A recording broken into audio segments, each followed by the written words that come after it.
Let's solve LeetCode 1117, building H2O. There are two kinds of threads, oxygen and hydrogen, and we need to group these to form molecules.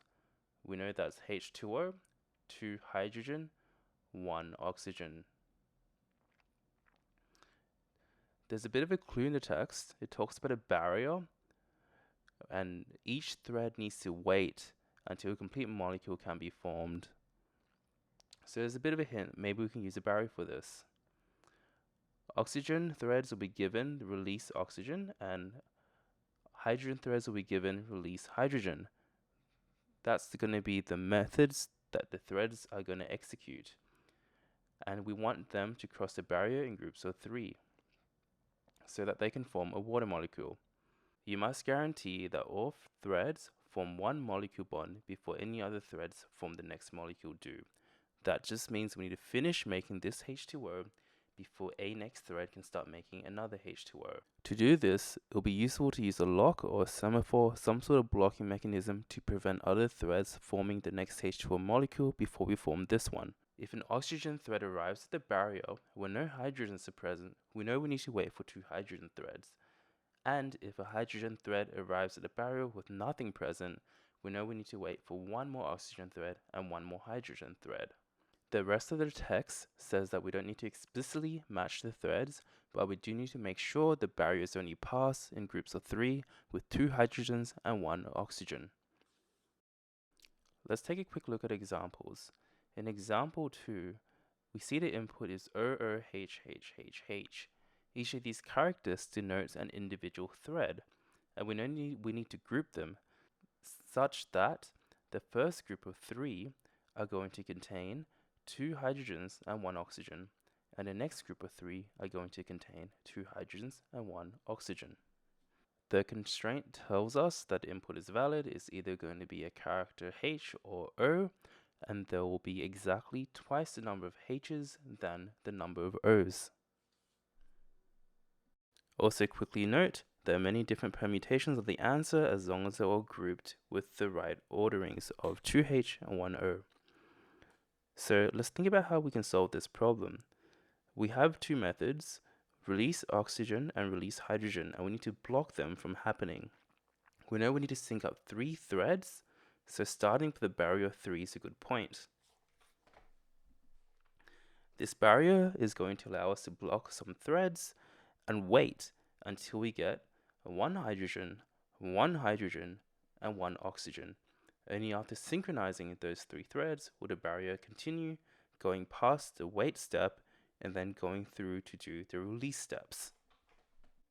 So, right before we call release oxygen, we should do a wait so that we can wait for the threads to sync up. We're also going to need some sort of mechanism to know our count of oxygen and our count of hydrogen. Because we're dealing with counts, semaphores are good constructs to use. So let's make 2 semaphores. We'll denote them SO for the semaphore for oxygen, and we'll start that with a 1 because we only need 1 oxygen, and SH for the semaphore for hydrogen, and we'll make that 2 because we know we need 2 hydrogens.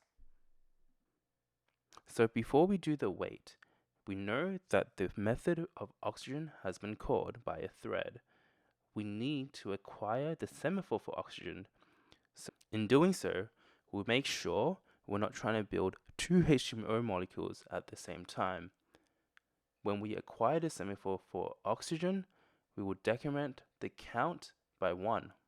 So it will become 0, and that prevents any future oxygen thread from acquiring that semaphore. We also know that we need to release the semaphore for oxygen so a future thread can start building the molecule, and that should be done after release oxygen. Similarly, we'll need to do the exact same for hydrogen.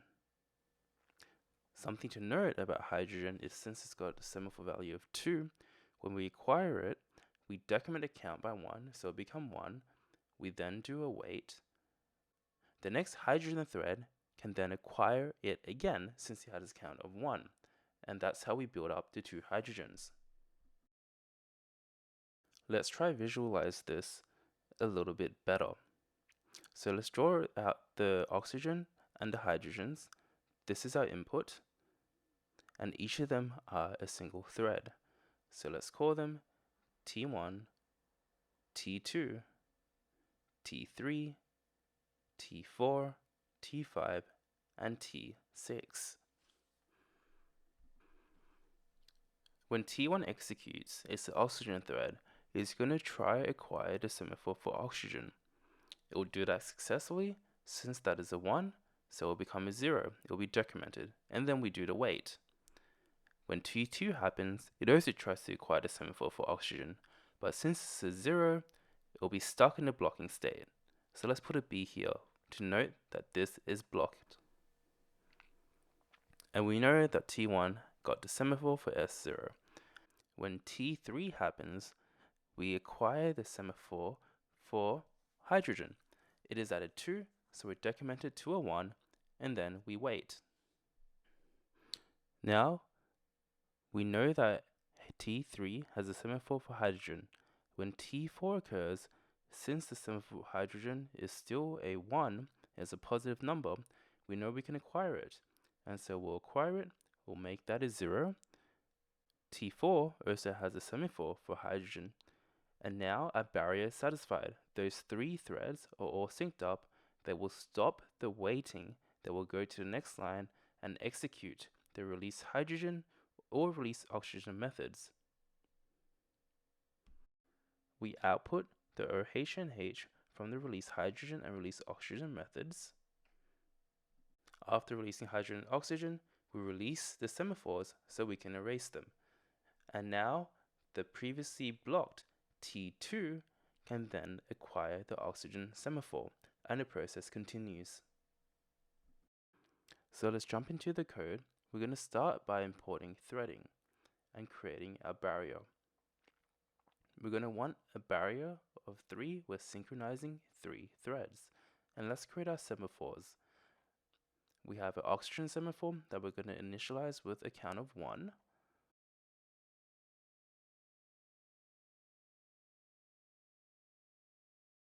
And we're also going to create a hydrogen semaphore with a count of 2.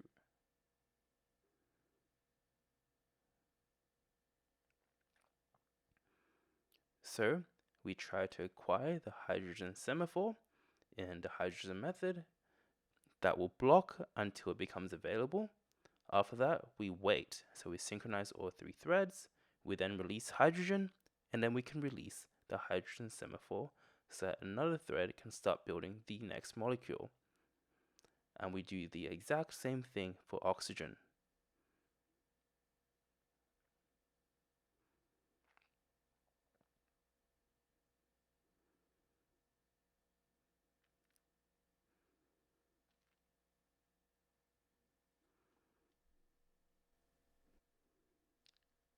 So let's go and run this. And let's see the test cases. They seem fine. And let's go ahead and submit this. Awesome. So when I first did this problem, I found it a little bit confusing.